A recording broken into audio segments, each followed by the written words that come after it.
Here is the Crescendo Music Education Podcast, Episode 9.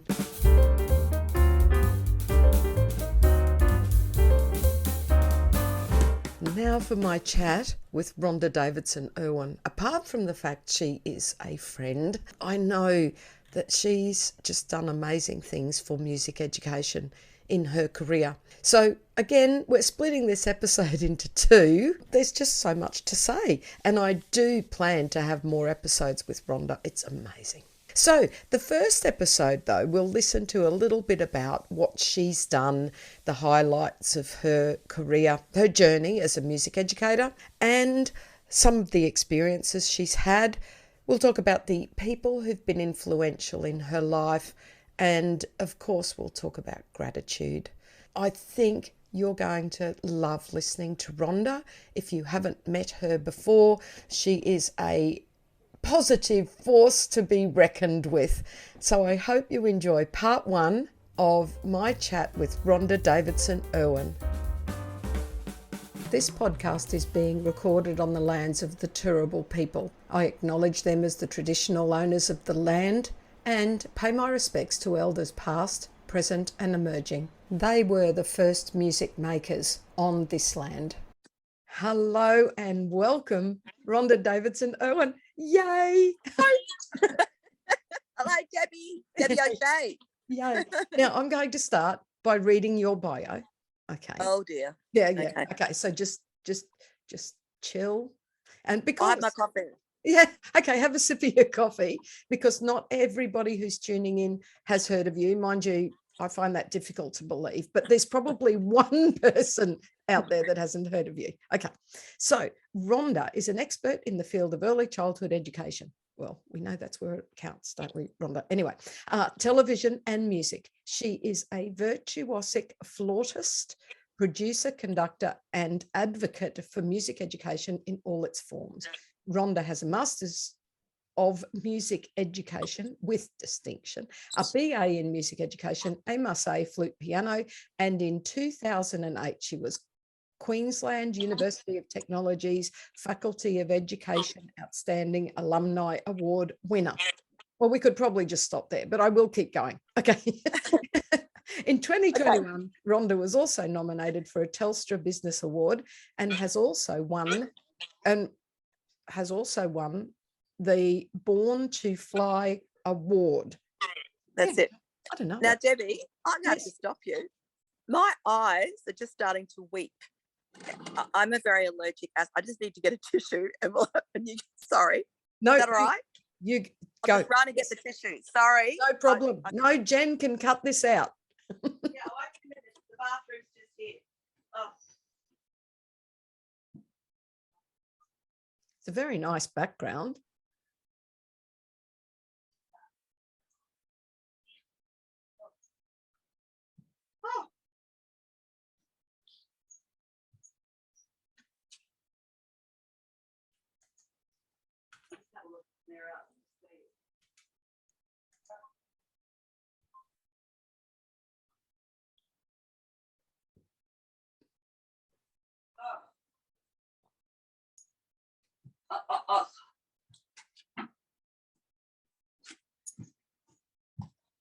Sorry, Deb. No, what do you feel better? Will you be okay? Yeah, I've got, tissues and I'll be right now. If I do that, but I had nothing. I couldn't really lift my dress up or my sleeve. So even if I'm just a really super, we had allergic person, and sometimes I've actually taken a Claritine, so that'll kick in a minute, and the coffee's also good. Yeah, I'm good now. Okay, well, I'll take over from the Born to Fly, and Jen's good. She'll cut this out. That's good. Yeah. All right. Okay, the Born to Fly Award. All right, spread over her lifetime and through music, Rhonda has raised hundreds of thousands of dollars for a large number of worthy communities in need. Rhonda has taught more than 50,000 children. Hey, that was good to do that maths. And I know. It's actually a bit scary, isn't it? I mean, scary. Yeah. I mean, wonderful, not scary, wonderful. And established the dynamic Queensland music organisation, AMusA. She has composed music for the 2004 Athens Olympics, and her orchestra performed for the Warner Brothers Great Outback Spectacular.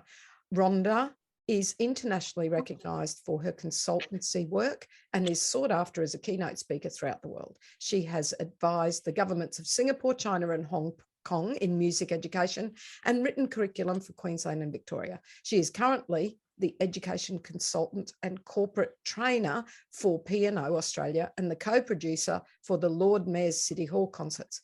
Rhonda is passionate about combining community and professional musicians together in outstanding performance experiences and has done this regularly for the Commonwealth Multi-Faith Service for Commonwealth Day, which is live streamed to Her Royal Highness Queen Elizabeth II. As a professional musician, Rhonda has performed in Albert Hall, London, Red Square, Moscow, or Moscow, however you pronounce it, Beijing, China, and she has performed for Her Royal Highness Queen Elizabeth II, Bill Clinton, Muhammad Ali, and many other famous personalities and dignitaries. Okay, now we're nearly there. And I know this is just your brief bio. Okay. Rhonda, Yeah, no, sorry. No, but it's true. You've just done so much. Rhonda is currently a music specialist, education consultant, specialising in early childhood to year 7, and composer and live pianist for Network 10's hit kids show Crocamole. She has a pedigree of thousands of compositions for children, which have been performed on television every day throughout Australia for 23 years. Her hands-on approach, combined with vivacious communication skills linked with music excellence, gives her the ability to get the best out of any community she has the pleasure to direct. Oh my goodness. Well, there we go. We could just, mic drop, done, interview over. Yay. No. Okay. Now, listening to that, before we have a chat about any of that, is there anything you want to add to your summary of work? I think just how blessed I've been, really, in my life to have been a musician and be able to I don't know what I would have done if I couldn't have been a musician and an educator. I would have been pretty useless at anything else. Oh. No, I'm pretty good at doing tapestry, actually. I'm good at doing tapestry. That's how I keep myself sane. But no, I suppose, though, I'd like to start, before we get into the nitty gritty, just saying what an honour it is to be interviewed by you, Deb. And I know you do an extraordinary amount of stuff, and I feel very blessed that you've asked me to chat a little bit about my direction and how I got to where I am. But I think for me, it's been the combination of all those things that you've heard: performance, community, television, education, and to be able to marry them all together successfully is what I've been able to do, which has given me a fantastic career in music. I'm going to also let you all know, I've got a tissue here. There's something in our Queensland air today that's making me a bit allergic. So I'm not all emotional. I'm just giving my little eye a wipe. Okay, although I could be, but no, I won't be. No. So I think that in a nutshell says everything in a paragraph. It's difficult to put life's work into a couple of paragraphs, but you've done a great job. But I think too, what makes, I guess, all of us unique, but for you, all of those different aspects of your career, they feed into each other and nurture each other. Like, you wouldn't be the educator you are if you didn't have those other elements. The same way as I don't think you'd be the musician you are if you didn't have the other components. They feed in to that. Absolutely. From the outside, that's what it looks like anyway. I think the other thing that keeps me grounded too as a musician is children. And I think that's been my key, my love of children, my love of teaching kids and making their world a better place through music. That's just such a cool thing, which is what we all do. We make a huge difference in people's lives that way. And I think that I then grew through performance that I love to do that with adults as well, particularly adults who've never had music or the opportunity. So it's like being an educator. I like to use the expression from the womb to the tomb. Whether you're minus, as Zoltan Kodály said, if you're 9 months before the mother's born is when we should start music education. Well, I believe the same thing, and I believe that right on, you know, I hope on my deathbed I've got live music happening Yes. to get me through to the other side. You know, all aspects of our life start with children, but I think it's important that we have it all the way through. Yes, and that's, well, it's, I was going to say it's fortunate that you get to do that right across the spectrum, but it's not just about being fortunate. It's like you have crafted that career for yourself as you've gone along. But I agree, but I also think an extremely important point that you made out is that I am a far better musician because I'm a teacher, and I'm a far better teacher because I'm a musician. I think that that's where it has been a little bit of a secret to my success. I also come from a highly, my mum was an early childhood expert, and she was the head of the primary correspondence school. I've had music in my life and around me, and I've been nurtured in that way, which is what, of course, we all want to do. We want to be able to make a difference with kids and spark that initial love of music and music education in the jobs that we do and that we all do. Yeah. And that reminds me of another Zoltan Kodály quote, that we all should be striving to be the best musician educators. Yeah, and that is a journey for life. I think that's the other important thing. People say to me, oh, you know, you shouldn't rest on your laurels, or you've done so much. You know, I just feel I've just got started. I feel I have so much more to do and achieve. And this is not personal gains. This is letting the world know how crucial what we do is as music educators and musicians. Yeah. And it's a little daunting, because sometimes the more you know, the less you realise you do know. Well, that's not sometimes, always. The more you know, the more you realise you don't know, and that's very daunting. But I do love it. Actually, personally, is heartwarming to hear you say, being of a similar vintage, to hear you say that it just. You're 21 as well. Yeah. No, actually, I'm 22. You know. No. Oh, sorry. Go on. But you know, we are technically, people could say we are at the end of our careers. However, there's just too much to do, and I feel like I'm just on the brink of beginning my meaningful career. It's a very weird thing. I'm waiting for that, you know, no, you should be retiring feeling to come in, but it's not. I agree. And I think that will keep all of us young. It'll keep us all motivated. I mean, that's what gets me up every day. Yes. You know, I'm so excited to be able to make a difference in someone's life, whether they're a child, an adult, an audience member, even this remarkable opportunity to talk in this podcast, the opportunity to reach somebody who might go, oh, do you know what? I feel a bit the same way, or, you know, reinforcing things, which as music teachers, if we go back to that part of my role, it's a very lonely job.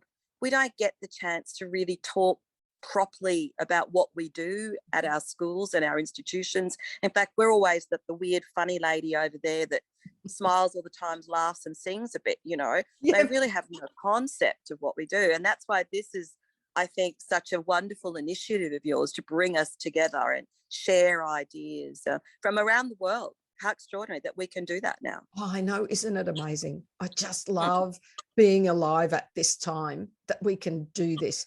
And you are so right, the difference that we make, and to the development of little human beings, not professional musicians, though if some of them do that, fabulous. But it's about just developing those little human beings to be well-rounded, you know. Yeah, when I was at a conservatorium student, I double majored in education and performance. All of the orchestral musicians, because I was in the Queensland Youth Orchestra at the time, all thought I was studying performance and instrumental music. And all of the ed students who I was studying with thought that I was just doing education. They had no idea I played the flute. It was really interesting. And then when I decided in that crucial time after my degree to make a very huge turning point in my life, do I become a full-time orchestral musician, which I had the opportunity to do in Vienna, or do I take a position at the Gold Coast as a music teacher. And first of all, decision. all the instrumental, it was a big sort of pathway for me to make the decision at 22. Now, I adored kids, and I knew that I connected with them, and I had a passion for that area. But I went, wow, but I'd like to be living in Europe playing in an orchestra, right? So all of my instrumental colleagues were absolutely flabbergasted. They had no idea I was studying education and that I didn't pursue that, and that I did teaching. And then all my education people, when they eventually heard me play in orchestras and do solos, just went, I didn't know you played the flute. And back then, when I was at the con, it was almost discouraged that the only people that did education were people who were failed musicians. Those who can do and those who can't teach. Yep. And we're still fighting that, aren't we? Correct. Mm-hmm. And I went, well, you know what? This is the way I tend to tackle problems in my life. I'm going to do it all. Stuff you. I'm going to do the lot. I'm going to be a wonderful music teacher. I'm going to keep my performance and my ability on my flute and piano skills up and continue that journey. And I think because I have done both, and I just perform professionally at an opera on Sunday, doing very stressful music, that any flautist in the world would be challenged with, that I did. I think that that's been a bit of my secret and my success, that I've kept them both going. Mm-hmm. And now most of my instrumental colleagues know that that education has been a huge part of my life. And then the other way around, a lot of my education friends know I'm a pretty good flute player. Yes. And they should be envious of being able to do that, because that's massive, to be able to do both of those things. But then how do you do that? Because I practiced 8 hours a day. People don't quite understand that. People say, you're so good at this instrument, all this. It's because I practiced. I didn't have a life as a young woman, making up for it now. I didn't see a movie. I didn't go to I went to parties after concerts, but I practiced and practiced and practiced and practiced. And I'm still practicing. Wow, that's dedication. Yeah. Wow. Well, it's because I love it, and I can still play today. So I feel very, very fortunate that I've been able to maintain that part of my career. Mm. So those two sides, well, I mean, there's obviously more than two sides. I'm being a bit but the two sides have married together really well. They have. Yes. And I think the last 15 years, educators are people are listening more to educators. I really believe that even though we've got a long way to go and we're always fighting this battle, I think there's more gravitas in saying that you're an educator and a teacher now than, say, 20 years ago, interestingly enough. Well, that is heartening to hear that opinion, because I imagine it could be argued the other way. So I'm very heartened to hear your opinion. You know where that comes from, Deb? I think that comes from parents. Parents are becoming far more discerning about what they want for their children. And I think that particularly now that we're having to fight this very hard battle of maintaining music education in our schools, particularly nationally, it's the parents that are starting to recognise more the importance of music. And I can talk about that at some point. But I think that might be why that parents are much more involved and discerning with their kids' education, and in particular music. Yes, I really would like to pick that thread up in a little bit, because I think there is that growing body of parents who realise what music education offers, that music education doesn't just offer a pathway for professional musicians. Correct. It offers so much more, and that it is not a frill. It is not something that kids deserve even. It's something that children need. They need it. But and it's not something that we do to be a better mathematician. No. Better. It's something that we do that makes us fundamentally better people. Yes. And that's Okay, of course I agree. Naturally, Yeah. I agree. But I'm Yeah. just thinking that is a difficult thing to convince people of. Not some people, of course, more easily convinced. Let's come back to that Yeah, one. we Let's will. go. We will. Let's I go think it's back a to. very, I yep. think so. I'd like to finish up talking about how we can really help promote music education, in our own little circles. Sure. But if we think back about your journey, and we've talked about that briefly, if we look at people that you have met in your journey, could you, it's going to be a difficult ask, if you could pick a person or a couple of people that have been particularly influential in your life, and it's okay if it's personal / or professional or both. And I reckon this is a hard question, because I imagine there's a lot of amazing people that you've connected with in your journey. I think it depends on your age. There's no way I could have done what I've done in my life without mum, because she was passionate about education, won a scholarship to Alumni Teachers College, got straight sevens, and then she failed music. And she felt like such an ignoramus. She vowed that her children would be musically educated so that she never went through that. Wow. And two of us have made it our careers. So that's an interesting one. So that's my mum. The second one is Therese O'Brien, who was my classroom music teacher at Sherwood Primary School, who inspired music in me. If it was not in me already, she just put the icing on the cake. And I have had an ongoing relationship with her, my very first music teacher, since I was 5. And then later down the story, we talk about that beautiful program that I'm also passionate about, Tune In, which she was one of the directors of. And then we worked together as peers, with Therese overseeing all the lesson plans and working with her with the recordings for this program called Tune In that you know all about. And for me, that was just extraordinary that as a 5-year-old, I still find it very difficult to call her Therese after all these years, but she insists on it. And then only a couple of years ago, I was asked to speak at her 80th birthday party. So these relationships endure a long time, and she's very close to my heart. And then I think the third person that absolutely inspired me to go in the journey I have is Catalin Forai. So Cotty Forai was the most extraordinary mentor. She was at my school regularly, working with my children, working with me, working with my choirs. I don't have enough words to express the love that I have had and have still. I still think of her as alive, in my heart, and what she instilled in me as a musician, as an educator. It's always there with me when I'm working with children. And that was because we were running some amazing courses at the school that I was at, and I was incredibly blessed to have her at my fingertips, and we became firm friends for many years after that, corresponding.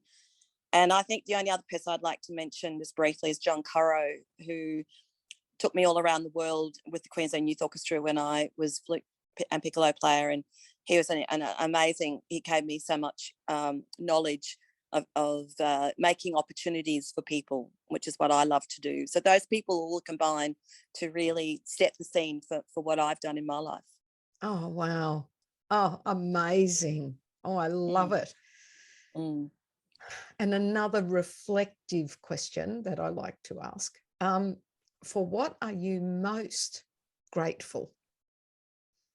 And I think it connects partly to the people, because obviously you are, from what you've said, you're very grateful to those people. But for, take a big step back. For what are you most grateful? Well, I think that I will and always have worked with children. That's the essence for me, is the kids and connecting with them. They bring me so much joy and pleasure, and they keep the young person that's still in me alive. Yeah, they do, make don't me they? laugh. I did a lesson the other day, and a little boy said to me, that was an absolutely marvelous session. And he's 5. He's 5. It was a marvelous session. I went, oh, thanks. Thank you very much. And we could all write a book on what children have said. But, if I cannot imagine my life without children, my own children, of course, and the children that I've had the pleasure to work with and still work with. And I also am very grateful for the people I mentioned earlier, because I wouldn't have had music in my life. I wrote an article for you, Deb, recently about chocolate or music education. And I love this analogy and it refers to everything we've been talking about. If you've never eaten chocolate, you don't know what you're missing. That to me is the essence about music education. And it's the terror as well. We do not want to be in a situation where we have people who have never experienced it, therefore don't value it. Mm-hmm.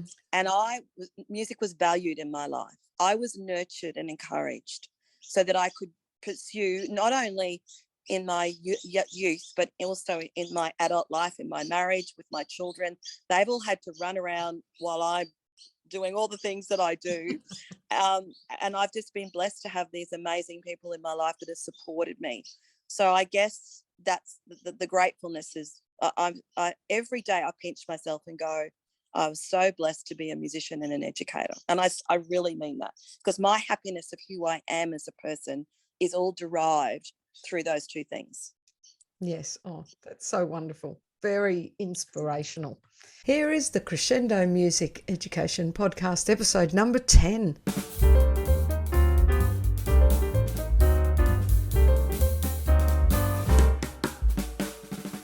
And now for the second part of my chat with Rhonda Davidson Irwin. Just wait till you hear what she gets into for her nuggets of fabulous. Sit back and enjoy Rhonda Davidson Irwin.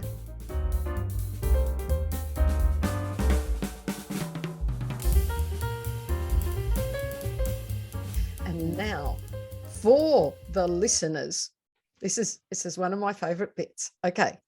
Now, this is where you get to give us some little nuggets of fabulous.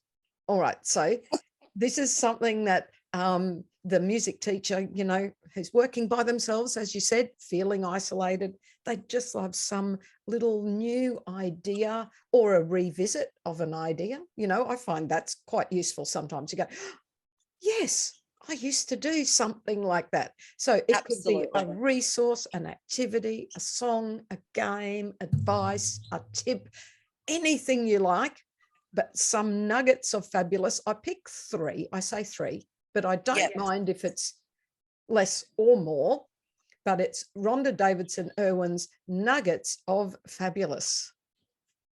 Ta-da! We need to have a sting there. Woo! I think that, and again, people who know me know I have a mantra, and that is play with your children. Play, and keep playing. Now, when I say play, I mean singing games. To me, that is the simplest answer to any good music program. And because we get so bound down with the bureaucracy and the admin and the tiredness and the COVID and the no room and the lack of resources, and shall I keep going? One thing that we can do to buoy our spirits and the children's spirits is to play music games, so that when the children arrive every week, they love you anyway, but they're just going to go, oh, there's a plane coming over, sorry. Can they, it's a helicopter. They're after you, Rhonda. Exactly. Okay. Hello. Can they, I remember all my lessons, it's always, oh, can we play Charlie, over the ocean? Can we play Sail I Went to Sea? Can we play Cut the Cake? And I go, yeah, well, let's just get through our repertoire first, and then, yes, we can do that. And I think we get very bogged down and we forget that they are children that we're working with. And I like to start every session and finish every session with some music games, usually revision, well, actually always revision, because my new content happens in the middle of the lesson. And the music games are things that I am terrified that we're going to lose. So the traditional games have been around for 1,000 years. I'm absolutely terrified that in this century that we're going to forget some of those. Also, the curriculum is so overcrowded that little kids are just not playing anymore. They're barely out, and the classrooms are very didactic, very completely different to what my mother worked very hard on which was and learning through discovery and play. Yeah. So And obviously can I say they're completely moving away from that, which is also moving away from what we know is the way that children learn best and is best for children. Why are we moving in early childhood away from what research tells us is best? I because don't of ticking understand. boxes. I don't. Boxes. Yep, I don't get it. So yes, you are right. I think I'm assuming it's a bit of an international trend to move away from the play-based learning for, call it whatever you wish. It's time to do the sight words and the running records and the whatever and sit at your desks more. And it should be moving the other way. So that makes our job even more important, doesn't it? It does. And you know what? It's also fabulous because you're going to be the favourite teacher in the school because you're the one that legitimately plays games, gets paid for it, and is actually sparking our children's brains for learning. Yes. So to me, that is one of my mantras, and I'm getting very concerned. That's my first one.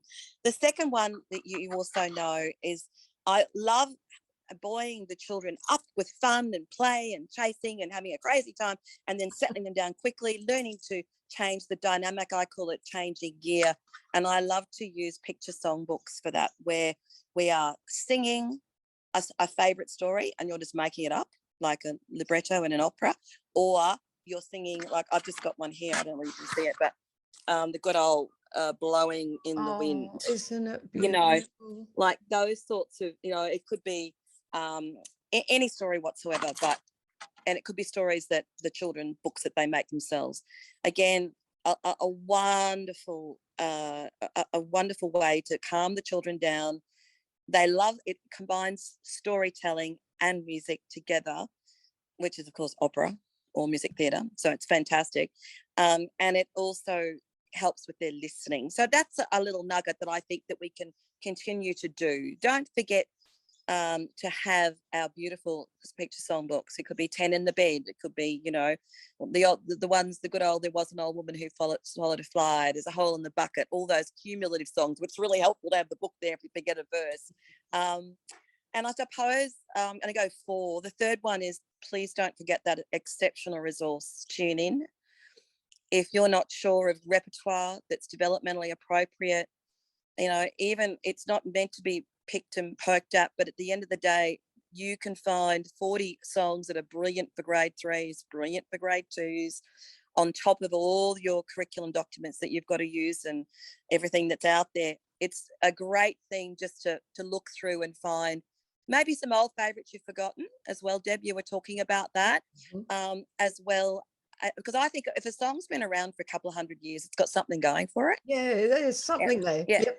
and I'd like to think that those songs are not being lost. And that's, of course, again, a big part of Zoltan Kodai's philosophy of music of our culture, folk music. And I get a bit concerned because if we don't do our traditional songs with our children, unfortunately, the ones they're going to know is what's on the radio, which is B105. That's what mum and dad listen to. That's all that they're not going to know. Heaven forbid, would you believe, Twinkle, Twinkle, Little Star. I actually know groups of 4 and 5-year-olds who don't know what we're talking about.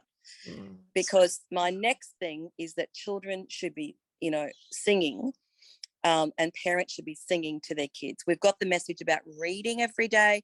Well, parents should be singing every day to their kids and not being frightened of doing that. And my other resource that I absolutely love is that, I don't know whether you remember this one, A Puskadoo. Yes, sure do. Yeah, it's an oldie, but an amazing one. And, just there's no one resource that has all the answers. I think Tune In, if there is one, it's Tune In.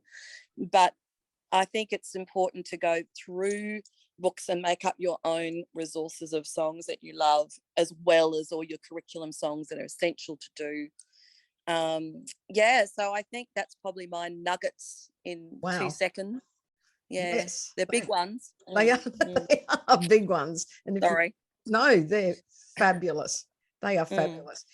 And as we're nearing the end, I want to circle back and get back to the woo.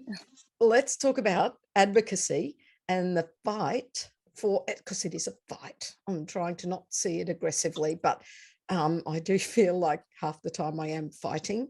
Yes. Not in my work. I'm very lucky where I work. I don't have to fight too hard, but just the existence of our profession, the perception of what we do, the importance of getting parents on side to understand how important what we do is, so that they put political pressure, because a lot of it is a political decision, isn't it? It's not even decisions of educators, it's decisions of the system, structure, politics. So basically, at this time when we're fighting for music education, some advice that you could give me and our listeners about how we can best advocate for our area. Okay, so I'm not sure whether I mentioned one of the reasons I took a position which was CEO of Music Australia, and I did that simply because of the advocacy role that it did. And we had a program called Music Countersin. Now, I felt very blessed that I got funding for the next year to be able to run that. This was a few years ago now. It now is no longer in existence, but or if it is, it's in a smaller form. And even though it was a Band-Aid, even though it's a Band-Aid sort of approach, it was still an approach. Mm-hmm. And I got the opportunity a number of times to go to Canberra and speak to many, many politicians about all the things we're talking about today. So that program wasn't really about music education and a program for kids out in Australia. This is Music Countersin. It was an advocacy program. Yes, that's what it was, mm-hmm. right? And it meant that we were able to get into politicians' doors with that as an excuse, and that's what you need as well to do that. Saying that, politicians, I think I can say this now, really will say what they want you to say. Uh-huh. Mm-hmm. And that's the nature of the beast. That's what they do. Yeah. So you think you've had incredible headway. And I'm telling you this after speaking to at least a couple of hundred politicians over the last few years, and you will swear black and blue that you've made an inway, and you haven't at all. But it gets them at least thinking about it. So therefore, what makes politicians move? It is going to be the public, the vote. That's what makes them move. So rather, it's really got to come from the parent body and from the children and associations as well. And the way that operates is ultimately you have got the access in your schools to 300 or 400 children or more, some 1,000, some 200, whatever you've got. And then on top of that, you've got the parent body. And then on top of that, you do concerts. That's a huge way that you can influence and let people know. Now, you'll probably have to clear it. You can do it very subtly. I would always talk about the brain and how it develops neural pathways at my concerts. I'd also talk about how Queensland was one of the leaders in this area. It's almost like you're doing a little tiny mini podcast at every concert that you do. And that you might feel uncomfortable, but I'm telling you, it's the only way it's going to work. You have newsletters every week, or the newsletter comes out. Would you believe that, such and such received, an A for his grade 4 clarinet exam? Like, make sure that you are constantly within your school body where you're respected, that you are getting information out, because that will go into the parent's head eventually, so that when you do go to the politicians, it's like a step formation. Going straight to the top, if you get some like-minded politician, there are a few out there that are amazing, fabulous, but we've got to win all the other ones that are not interested, because they're too busy getting some road fixed or whatever. Mm-hmm. So I think that's important, that we are advocacy starts in your classroom. I also tell the children and explain to them about what's happening, and it's amazing how they go back to their parents and go, "Did you know that singing combines the only thing that combines the left and the right hand side of the brain?" Yes. And I go, "Who did you hear that from?" "My music teacher, she said that. And did you know that it's going to really help me, with my confidence and creativity?" And then, so it's really a holistic approach that happens from the house to the parents to the concerts that you're doing never have a concert without talking about how important music education is. Now, I am a producer. Every time I get up and MC, which is regularly at my Lord Mayor City Hall concerts, I talk about music education. It's remarkable. You are, and I unabashedly, because I often have young people performing, and I'll say, would you believe these children are this, and that's in Queensland? You know, we're so fortunate. Make sure you if you value music education, make sure you let your local member know and your federal member know, because, you know, we want to keep this in with schools, don't we? Yes, we've got 1,200 people in City Hall going. Now, that you wouldn't think that as a platform. I'm not being political. I'm just talking about the values of music education.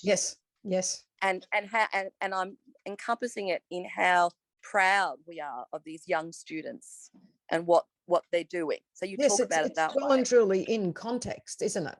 But you are correct. You are dripping that information, and you're quite right. I think sometimes we forget the children themselves. Correct. They are amazing advocates because they're there, and then the other little thing that I love to do is when we are doing Facebook and social media campaigns.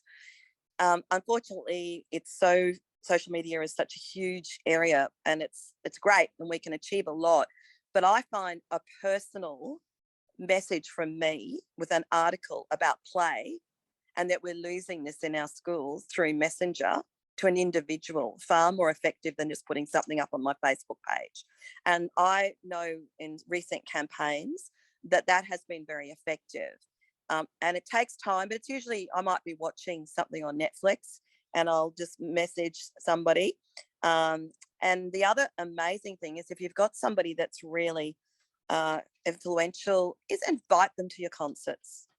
Write them a letter, give them a proper invite. I know it's hard, but you can get a little committee at your school, a music committee, which I'm sure they're fantastic at doing lots of stuff. Get a mum who just does that. So those sorts of more personal invitations, I think sometimes about advocacy are more important, or actually not more important. It just adds to the whole effect. Another step, another drip, as you refer to. Oh, I love it. Fabulous advice, Rhonda. Fabulous advice. Yay. Oh, this has been such a good chat. I'm loving it. But we will have to draw it to a close, but we'll have another one later. We'll have another one. Yep. Yeah. We've got so much more to talk about. Yeah. Well, neither of us are ever short of things to actually say. Yeah. That's very true. Yeah, we've got that. And while I just and you know, it's just a huge thank you again to you, Deb, and everything that you do. We all have different skills. We all have a different skill base. And your skill base is clear. You bring music teachers together, you give them resources, you collaborate, you refresh, you inspire. What's true. And that's your, like, I'm flat out sending an email. I'm really good at putting on a damn good concert, right? And I'm really good at getting up and talking to a large group of people, you know, and inspiring them. And so what you have to do is find what you do best. And then we bring all those resources together and all those people together and make stuff happen. And I think we're so grateful to what you do. Oh, and don't forget that. Don't forget that. Thank you very much. I'll save this little bit and just play it to me when I need a little bit. It'll be my morning mantra. Thank you. Thank you. And I think to finish off, you get a chance to get on your soapbox. All right. So haven't I done that already? Yeah, no, not yet. You're only on the way up to the top of that soapbox. You're still climbing up. So you get to tell the world anything, the most important thing that you want to tell them. And you have already sort of given us so many really important things. So it's almost like a summary, or it could be completely different. What do you want to tell the world? And that will be how we will finish. All righty. Well, there's so many things I'd like to tell the world, so I've just got to narrow it down. I think the biggest one is that some of you might be listening to us and say, oh, it's all right for you, Rhonda, you know, you've done this and you've got this and you've done that or whatever. And it's all right for you, Deb, you've got this skill and you've got this and this. We all get discouraged. We all have rough patches. We all it's the best and the hardest job at the same time what we do. Children, I always say, take, because they're meant to. They're little tiny ones. They're meant to take from you. So I think the most important message for us to keep moving forward in all that we've discussed today, from pedagogy to implementation to advocacy, is to keep yourself well, wholesome and happy. So that means that you need to take care. And I think I don't know about you, Deb, but I've certainly had a few little hiccups on the way. And I think that, and I've had some hiccups when I was a very young person as well. So I value so much my health. So because without that, it sounds really boring. All these 22-year-olds listening were going, oh, what are you talking about? But at the end of the day, even at 22, we suffer from a lot of anxiety and stress, basic health issues that some of us may have. We need to be in this position. I don't want you to get discouraged and leave this incredible work that we do. So look after yourself and make sure that there's, nuggets for your own joy and that make you tick. Mine is definitely doing tapestries and painting. I love to paint, and I find it hard. People go, how do you have time to do a tapestry? Well, you have to make that little bit of time, because I know it's going to nurture my soul to give to others. And I suppose the other, that's the big one, so that we can continue, because music education is a giving. It's total giving all the time. And we don't get a lot back sometimes from other staff, from admin. We're not recognised. We do it for the children and ourselves. So that's why we need to nurture ourselves. And I suppose the final little thing is to keep singing. Just keep singing. Get out there and sing for yourself. I've got, haven't even gone down that road of community music, but I've got a community adult choir that I've run for 15 years. And I've just started a community children's choir as well. And it just makes a difference with all the things we're talking about: anxiety, feeling your own heart. I thought I needed a community choir like a hole in the head. Well, I've got to tell you, they have become my family and they nurture me now. So it's incredible how important, I think, sharing your love of music and making music for yourself, not just for kids, whether it's in a community choir, a community orchestra, whether it's getting over to your place and having a bottle of champagne and singing through all the Beatles songs at 2 a.m, but actually engaging in music yourself is very, very important. And I think that's probably the end of my nuggets for the moment. Oh, that is wonderful. Rhonda Davidson-Irwin, thank you so much for your time today. It's been an absolute pleasure. Mwah. And to you, Deb. And thank you for listening, everybody. And good luck with these amazing podcasts. Take care. As we know, laughter relieves stress. Don't lose sight of the funny side of life. Oh, this is so not fair. Did you hear about the guy who was fired from his work in the calendar factory for taking a day off?